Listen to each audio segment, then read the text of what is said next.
Hyper tension അല്ലെങ്കിൽ നമ്മൾ സാധാരണഗതിയിൽ പ്രഷറിൻ്റെ അസുഖം എന്നൊക്കെ പറയില്ലേ, ഹൈ പ്രഷറാണ്, അതിനെയാണ് നമ്മൾ ഹൈപ്പർ ടെൻഷൻ എന്ന് ടെക്നിക്കലി പറയുക. അപ്പം എന്താണ് ഹൈപ്പർ ടെൻഷൻ? നമ്മുടെ ബോഡിയിൽ ഹാർട്ട് ബ്ലഡ് പമ്പ് ചെയ്യുന്നു. ഈ ബ്ലഡ് നമ്മുടെ ശരീരത്തിലെ ഓരോ ഭാഗങ്ങളിൽ എത്തുന്നു.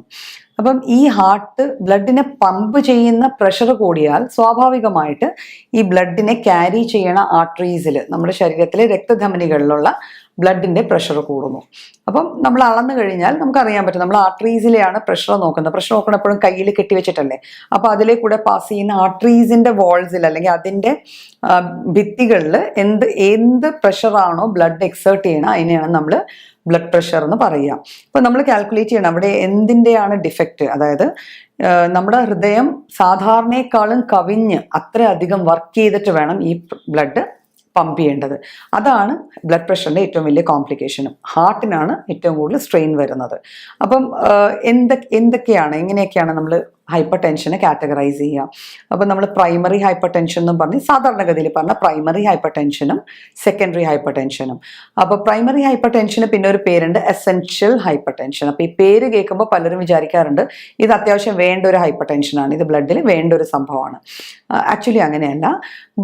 ഒരു ബോഡി നോർമലി ഫങ്ഷൻ ചെയ്യുമ്പോൾ വേണ്ട ഒരു പ്രഷറാണ് ബ്ലഡ് പ്രഷർ എങ്കിൽ എസെൻഷ്യൽ ഹൈപ്പർ ടെൻഷൻ എന്ന് വെച്ചാൽ നമുക്കൊരു അസുഖം വരുന്നു, നമ്മളൊരു ഡോക്ടറെ കാണാൻ പോകുന്നു, നമുക്ക് പ്രത്യേകിച്ച് ലക്ഷണങ്ങളൊന്നുമില്ല, പക്ഷേ ഡോക്ടർ നമ്മുടെ പ്രഷർ നോക്കുമ്പോൾ പ്രഷർ ഇച്ചിരി കൂടി നിൽക്കുന്നു. അപ്പോൾ ഈ പ്രഷർ കൊണ്ട് നമുക്ക് പ്രത്യേകിച്ച് പ്രശ്നങ്ങളൊന്നും ഇല്ലാത്തതുകൊണ്ട് ഡോക്ടർ പറയും കുറച്ച് ഭക്ഷണത്തിലൊക്കെ കുറച്ച് ക്രമീകരണം വരുത്തുക, നിങ്ങൾ ചെറിയ എക്സസൈസസ് ഒക്കെ ചെയ്യുക, അപ്പോൾ നിങ്ങളുടെ ഇത് ഓക്കെ ആയിക്കോളൂ എന്ന് പറഞ്ഞു വിടുന്നു. പക്ഷേ വീണ്ടും നമ്മൾ ഏതെങ്കിലും കാരണത്താൽ ഈ ഡോക്ടറല്ല വേറൊരു ഡോക്ടറെയോ വേറൊരു ഹോസ്പിറ്റലോ പോകുമ്പോൾ വീണ്ടും നോക്കുമ്പോൾ നമ്മുടെ പ്രഷർ കൂടി നിൽക്കുന്നു. പക്ഷേ ഇതുകൊണ്ട് നമുക്ക് ശാരീരികമായോ മാനസികമായോ പ്രത്യേകിച്ചൊരു പ്രശ്നമില്ല. ഈ റിപ്പോർട്ട് അറിയുന്നത് വരെ നമുക്ക് പ്രശ്നങ്ങളൊന്നുമില്ല. അതാണ് നമ്മൾ യൂഷ്വലി പ്രൈമറി ഹൈപ്പർ ടെൻഷൻ എന്ന് പറയുക. അതായത് ഒരു ബോഡി ഫങ്ഷൻ ചെയ്യുമ്പോൾ ആ ഫങ്ഷനിങ്ങിൻ്റെ കോസിൽ അത് യൂഷ്വലി പ്രൈമറി ഹൈപ്പർ ടെൻഷൻ കാണുന്ന ഒരു ഏജ് കഴിഞ്ഞിട്ടാണ്, ഒരു പ്രായം കഴിഞ്ഞ് മിക്കവരിലും കാണാറുണ്ട്. പ്രത്യേകിച്ച് കാരണങ്ങളൊന്നുമില്ല, പ്രത്യേകിച്ച് പ്രശ്നങ്ങളുമില്ല. പക്ഷെ അതൊരു പരിധിക്കപ്പുറം റെഗുലറായിട്ട് റീഡ് ചെയ്ത് കഴിഞ്ഞാൽ നമ്മളതിനെ മാനേജ് ചെയ്യേണ്ട ഒരു ആവശ്യം വരുന്നുണ്ട്. പിന്നെയാണ് സെക്കൻഡറി ഹൈപ്പർ ടെൻഷൻ. സെക്കൻഡറി എന്ന് പറയുമ്പോൾ തന്നെ എന്തിനെയെങ്കിലും സെക്കൻഡ് ചെയ്തുകൊണ്ട് വരുന്നത്. അതായത് നമുക്ക് ശരീരത്തിൽ പലതരം അസുഖങ്ങൾ ഉണ്ടാവാം അല്ലേ. അഡ്രിനൽസ് അല്ലെങ്കിൽ റീനൽ ഗ്ലാൻസിന് എന്തെങ്കിലും പ്രശ്നം ഉണ്ടാവാം, നമ്മുടെ ആർട്ടറീസിന് എന്തെങ്കിലും ഒരു ഇഷ്യൂ ഉണ്ടാവും. ആർട്ടറീസ് എന്ന് വെച്ചാൽ രക്തധമനികളിൽ കട്ടി കൂടി അതിൻ്റെ അകത്തുള്ള സ്പേസ് കുറഞ്ഞാൽ പ്രഷർ കൂടാം. പിന്നെ അതുപോലെ തന്നെ തൈറോയിഡിൻ്റെ ഇഷ്യൂസ് നമുക്ക് ഉണ്ടാവാം. നമുക്ക് കുറേ അധികം സ്ട്രെസ്സ് വന്നിട്ട് കുറച്ച് ഇഷ്യൂസ് ഉണ്ടാവാം. അല്ലെങ്കിൽ നമ്മൾ ഏതെങ്കിലും തരത്തിലുള്ള മരുന്നുകൾ കഴിക്കുന്നത് കൊണ്ട് നമ്മളുടെ ബോഡിയിൽ പ്രഷർ കൂടാം. അല്ലെങ്കിൽ ഹോർമോൺസിൽ വരുന്ന വ്യതിയാനങ്ങൾ കാരണം പ്രഷർ കൂടാം. അപ്പം ഇവയെല്ലാം ഈ കാരണമുണ്ടാവുന്ന ഹൈപ്പർ ടെൻഷനാണ്. അപ്പം അതിനെയാണ് നമ്മൾ സെക്കൻഡറി ഹൈപ്പർ ടെൻഷൻ എന്ന് പറയുക. ഇത് കൂടാതെ വേറെ 2 പ്രഷർ കണ്ടീഷൻസും കൂടെയുണ്ട്, ഹൈപ്പർ ടെൻഷൻസും കൂടെയുണ്ട്. ഒന്നെന്ന് പറയുന്നത് മാലിഗ്നന്റ് ഹൈപ്പർ ടെൻഷനാണ്. അത് സഡൻ റൈസ് ഓഫ് പ്രഷറാണ്. ബ്ലഡ് പ്രഷർ പെട്ടെന്ന് കൂടുന്നു, വലിയ ഈ സ്ട്രോക്ക് ഒക്കെ വരിക, അല്ലെങ്കിൽ എക്ലാംസിയ അല്ലെ പ്രഗ്നൻസി സമയത്ത് ചിലപ്പം ചില സ്ത്രീകൾക്ക് ഫിറ്റ്സ് ഒക്കെ വന്ന് അബോർഷൻ സംഭവിച്ചു പോവുകയോ കുഞ്ഞ് മരിച്ചു പോവുകയോ അല്ലെങ്കിൽ അമ്മ മരിച്ചു പോവുകയോ ഒക്കെ ഉണ്ടാവാറുണ്ട്. അതാണ് എസെൻഷ്യൽ ഹൈപ്പർ ടെൻഷൻ. പെട്ടെന്ന് ചില സാഹചര്യങ്ങളിൽ പെട്ടെന്ന് BP കൂടിയിട്ട് അതുകൊണ്ട് വലിയ ഡ്രാസ്റ്റിക് ചേഞ്ചസ് ആണ്, എന്താ പറയുക, നമ്മുടെ ശരീരത്തിനെ ബോഡിയെ വല്ലാതെ അധികമായിട്ട് ബാധിക്കുന്ന കണ്ടീഷൻസ് വരുന്നതിനാണ് നമ്മൾ മാലിഗ്നന്റ് ഹൈപ്പർ ടെൻഷനും പിന്നെ resistant hyper tension. Resistant hyper tension എന്ന് പറഞ്ഞാൽ നമ്മളിപ്പോൾ എത്ര മരുന്നൊക്കെ ചെയ്തു കഴിഞ്ഞാലും ആ ഹൈപ്പർ ടെൻഷന് പ്രത്യേകിച്ച് മാറ്റമൊന്നും ഉണ്ടാവില്ല. ആ BP യുടെ വാല്യൂസിന് അത് യൂഷ്വലി പ്രായമായ ആൾക്കാരിൽ, ഡയബറ്റിസ് കണ്ടിന്യൂസ് ആയിട്ട് ഡയബറ്റിസ് ഉള്ള ആൾക്കാരിൽ, പാർക്കിൻസോണിസ് അങ്ങനത്തെ അസുഖങ്ങളൊക്കെ ഉള്ള ആൾക്കാരിൽ കാണും. നമ്മൾ ഇതിന് പ്രത്യേകിച്ച് മരുന്ന് ചെയ്തു കഴിഞ്ഞാലും ഈ പ്രഷർ അങ്ങനെ തന്നെ നിൽക്കും. മരുന്നുകളോട് റെസിസ്റ്റൻ്റ് ആയിട്ടൊരു ഹൈപ്പർ ടെൻഷൻ ഉണ്ടാവുക. അപ്പോൾ ഇത്തരത്തിലാണ് നമ്മൾ ഹൈപ്പർ ടെൻഷൻ അല്ലെങ്കിൽ ഹൈ BP അല്ലെങ്കിൽ രക്താതി സമ്മർദ്ദത്തിനെ ക്ലാസിഫൈ ചെയ്യുക. പക്ഷേ ഇതിൽ മെയിൻലി കാണപ്പെടുന്നത് ആദ്യത്തെ 2 സംഭവങ്ങളാണ്. അപ്പോൾ കാരണങ്ങൾ ഞാൻ ഓൾറെഡി പറഞ്ഞു അല്ലേ. പ്രൈമറിക്ക് പ്രത്യേകിച്ച് കാരണങ്ങളൊന്നുമില്ല, ജനറ്റിക് റീസൺസ് ഉണ്ടാവാം, നമ്മുടെ ഫാമിലി ഹിസ്റ്ററി ഉണ്ടെങ്കിൽ അതൊരു കാരണമാകാം, പിന്നെ ലോങ് ടേം എന്തെങ്കിലും മെഡിക്കേഷൻസ് ഉണ്ടെങ്കിൽ അതും ഒരു കാരണമാകാം. സെക്കൻഡറിക്ക് നേരത്തെ പറഞ്ഞ പോലെ തന്നെ വേറെ ഏതെങ്കിലും അസുഖത്തിൻ്റെ ഫലമായിട്ടുണ്ടാവുന്ന ഹൈപ്പർ ടെൻഷൻ അല്ലെങ്കിൽ ബ്ലഡ് പ്രഷർ കൂടുക എന്നുള്ളതാണ് സെക്കൻഡറി. അപ്പം എങ്ങനെയാണ് ഒരു വ്യക്തിക്ക് BP ഉണ്ടെന്ന് അറിയുക?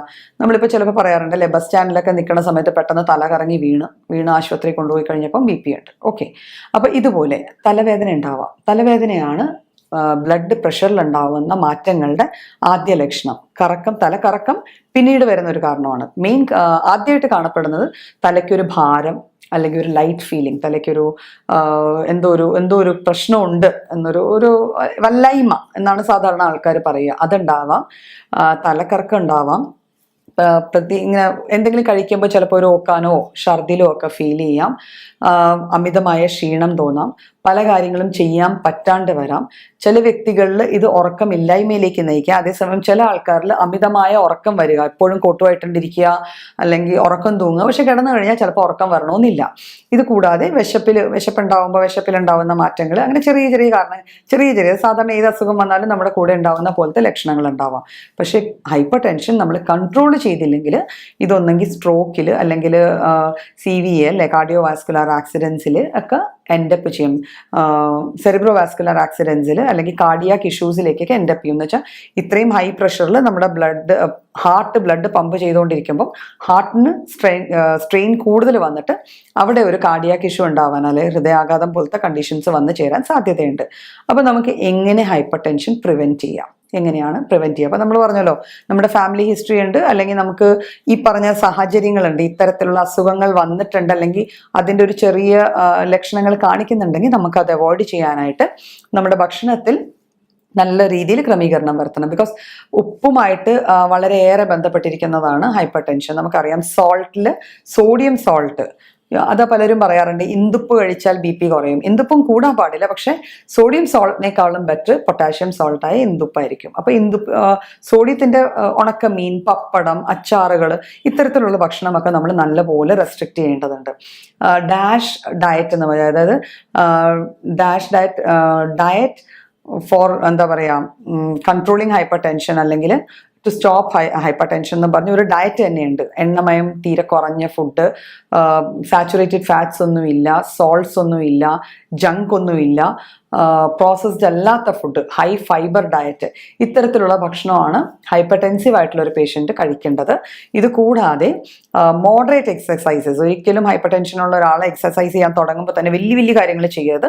സിമ്പിൾ ആയിട്ടുള്ള ബ്രിസ്ക് വാക്കിംഗ് പോലത്തെ ചെറിയ എക്സസൈസസ് ഒരു റെഗുലർ ഹാബിറ്റ് ആക്കുക. Healthy heating habits, smoking and alcohol ഉണ്ടെങ്കിൽ അത് പരമാവധി സ്മോക്കിംഗ് നിർത്തുക തന്നെ ചെയ്യണം.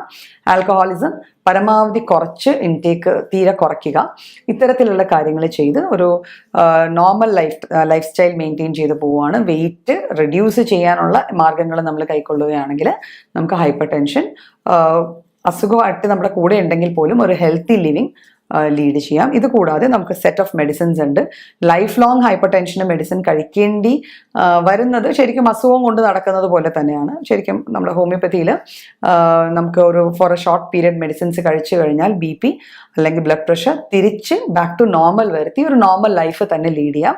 വിത്ത് ഓൾ ദീസ് നമ്മുടെ ജനറൽ മാനേജ്മെന്റ് മെഷേഴ്സും കൂടെ അതിൻ്റെ കൂടെ എടുത്തു കഴിഞ്ഞാൽ ഒരു ഹെൽത്തി ലൈഫ് ലീഡ് ചെയ്യാൻ പറ്റും.